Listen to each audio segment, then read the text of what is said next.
Hello স্যামজনবাসী, দেশের মার্কেটে Vivo আর একটি নতুন স্মার্টফোন লঞ্চ করে দিল, ভিভো Y16। আজকে এটা নিয়ে কথা হবে।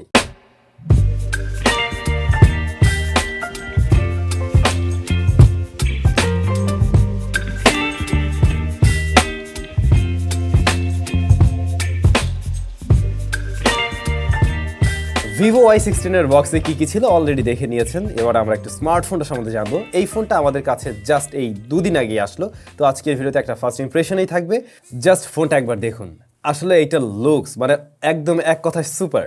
আমার মনে হয় 15,000 টাকার মধ্যে এই মুহূর্তে যতগুলো স্মার্টফোন আছে তাদের মধ্যে অন্যতম সেরা লুকসের স্মার্টফোন এইটা। এই ফোনটা দুটি কালার ভ্যারিয়েন্টে পাওয়া যাবে, বাট আমার কাছে পার্সোনালি এই কালারটাই বেশি ভালো লাগছে। ইভেন হয়তো মেয়েদের হাতেও বেশি মানাবে আর কি। স্কোয়ার বক্সি শেপের স্মার্টফোন। রেয়ার প্যানেলটাতে আসলে ফিঙ্গারপ্রিন্ট বসার পসিবিলিটি নেই এবং বসেও না। এখানে আমরা দুইটা ক্যামেরা সেন্সর দেখব। রাইট সাইডে রয়েছে হোম বাটন, যা আবার ফিজিক্যাল ফিঙ্গারপ্রিন্ট স্ক্যানার হিসেবে ব্যবহার হবে এবং এটা বেশ ফাস্ট অ্যান্ড একুরেট। এর উপরে রয়েছে ভলিউম রকার, আর উপরের পাশে থাকছে SIM card slot. Left side একদমই ক্লিন, নিচে USB type C port, primary microphone, speaker grille and 3.5 millimetre headphone jack. এটা ওয়েটের দিক থেকেও বেশ লাইট ওয়েটই বলা যেতে পারে। 183 গ্রাম হলো এর ওজন। তো এক হাতে নিয়েও কিন্তু আসলে এটা ব্যবহার উপযোগী একদমই। আমরা যদি ফোনটার সামনে চলে আসি, সেখানে দেখতে পাই একটি IPS LCD প্যানেল রয়েছে, যার সাইজ 6.51 ইঞ্চ। এটা রেগুলার রিফ্রেশ রেটের এবং এর রেজুলেশন হলো 720p। এটা HD+ রেজুলেশনের, আর এর PPI ডেন্সিটি হলো 270। 20:9 অ্যাসপেক্ট রেশিও ডিসপ্লে টপে আমরা দেখছি একটি ওয়াটার ড্রপ নস। আর এর বাইরে চিন বেজেল মোটামুটি আমরা 14-15 হাজার টাকা বাজেটের অন্য স্মার্টফোনের মতোই দেখব। তবে লোয়ার চিনটা আরেকটু ন্যারো থাকলে অবশ্যই এই ডিসপ্লেটা দেখতে আরও দারুণ লাগতো। পাশাপাশি আমি এটাও বলবো 2023-এ দাঁড়িয়ে যদি কিনা এটাতে একটা 5 কাট আউট দিয়ে আসতো ডিসপ্লেটা, HD+ হোক, বাট একটা কাট আউট থাকলে পরে ক্যামেরা কাট আউট থাকলে দেখতে আরও জোস লাগতো এই ডিসপ্লেটাই। এমনিতে ডিসপ্লেটা মোটামুটি কালারফুল। ইনডোরের জন্য ব্রাইটনেস ঠিকঠাক আছে, তবে আউটডোরে কিছুটা স্ট্রাগল করে, বিশেষ করে ডিরেক্ট সানলাইটে। টাচ রেসপন্স আমরা ভালো পেয়েছি, তাতে কোনো প্রবলেম নেই।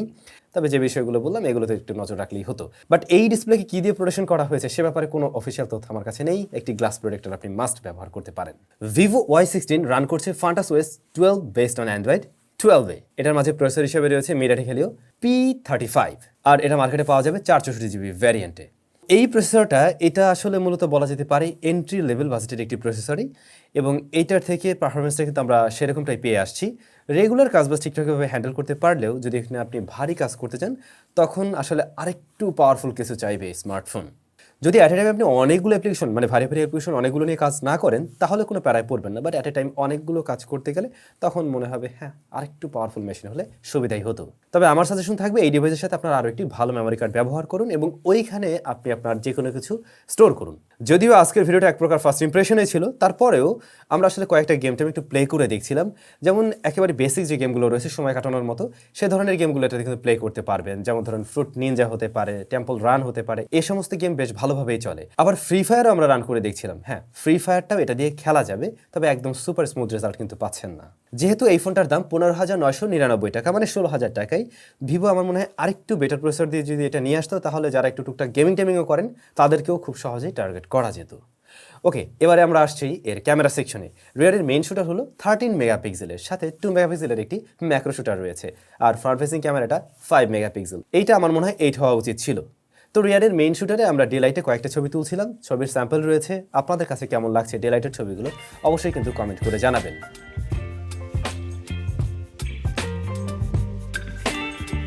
এটা দিয়ে ভিডিও রেকর্ড করা যায় সর্বোচ্চ 1080p 30 fps-এ। ভিডিও অ্যাভারেজ বলবান।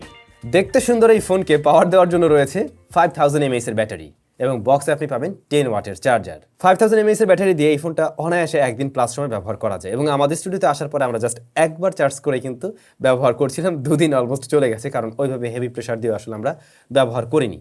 বাট এটার যে চার্জারটা রয়েছে এটা 18 ওয়াট হলে আমরা আরেকটু দ্রুত সময় একে চার্জ করে নিতে পারতাম। এখানে আপনারা সিঙ্গেল স্পিকার পাবেন মেন স্পিকার হিসেবে, এবং এটা যথেষ্ট লাউড ছিল। একদম ফুল ভলিউমে গেলে কিছু ক্ষেত্রে আমরা ডিস্টরশন পেয়েছি, এর বাইরে কিন্তু ম্যাক্সিমাম সময় বেশ ভালো একটা আউটপুট দিয়েছে সাউন্ড। পাশাপাশি এয়ারপিসের সাউন্ডও আমরা বলবো ঠিকঠাক আছে। এই তো মোটামুটি এই ছিল প্যাকেজ। এই প্যাকেজটাতে কিছু কিছু জায়গায় একটু ইমপ্রুভমেন্ট নিয়ে আসলে বেশ দারুণ কিছু হতে পারতো। যেমন প্রসেসরটা আরেকটু পাওয়ারফুল হলে এটা ওই যে বললাম গেমারদেরকে টার্গেট করা যেত।